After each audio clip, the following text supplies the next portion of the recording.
Je vis un ciel nouveau et une terre nouvelle, car le premier ciel et la première terre avaient disparu, et la mer n'existait plus. Je vis la ville sainte, la nouvelle Jérusalem descendre du ciel, d'auprès de Dieu, belle comme une mariée qui s'est parée pour son époux.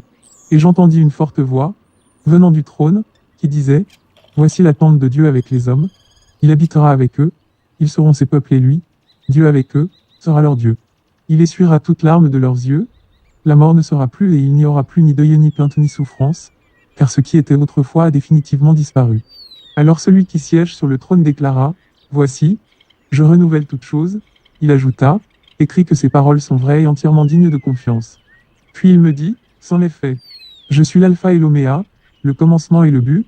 À celui qui a soif, je donnerai, moi, à boire gratuitement à la source d'où coule l'eau de la vie. Tel sera l'héritage du vainqueur, je serai son Dieu et il sera mon fils. Quant aux lâches, aux infidèles, aux dépravés, meurtriers et débauchés, aux magiciens, aux idolâtres et à tous les menteurs, leur part sera l'étang ardent de feu et de soufre, c'est-à-dire la seconde mort. Alors l'un des 7 anges qui tenaient les 7 coupes pleines des 7 derniers fléaux au vin me parlait. Viens, me dit-il, je te montrerai la mariée, l'épouse de l'agneau. Il m'amena en esprit sur une grande et haute montagne, d'où il me fit voir la ville sainte, Jérusalem, qui descendait du ciel, d'auprès de Dieu. Elle rayonnait de la gloire divine, son éclat rappelait celui d'une pierre très précieuse, celui d'un jaspe d'une transparence cristalline. Elle était entourée d'une grande et haute muraille, percée de 12 portes gardées par 12 anges, et sur ces portes étaient gravés les noms des 12 tribus d'Israël. Les portes étaient orientées 3 vers l'est, 3 vers le nord, 3 vers le sud et 3 vers l'ouest. La muraille reposait sur 12 fondements qui portaient les noms des 12 apôtres de l'agneau. Mon interlocuteur tenait, en guise de mesure, un roseau d'or pour mesurer la ville, ses portes et sa muraille. La ville était bâtie en carré, sa longueur égalait sa largeur, l'ange mesura donc la ville avec son roseau et trouva 12 000 stades, sa longueur, sa largeur et sa hauteur étant d'égale dimension.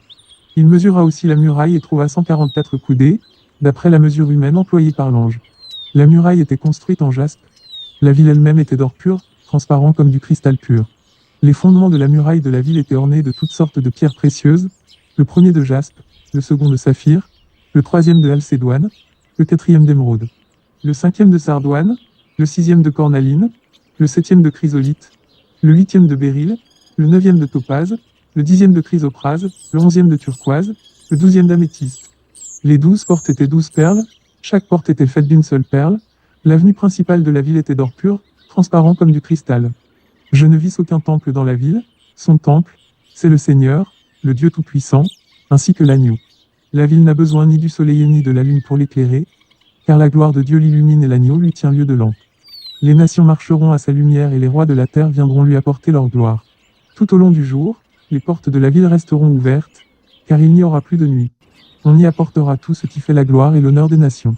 Rien d'impur ne pourra y pénétrer, nul homme qui se livre à des pratiques abominables et aux mensonges n'y entrera, seuls y auront accès ceux qui sont inscrits dans le livre de vie de l'agneau.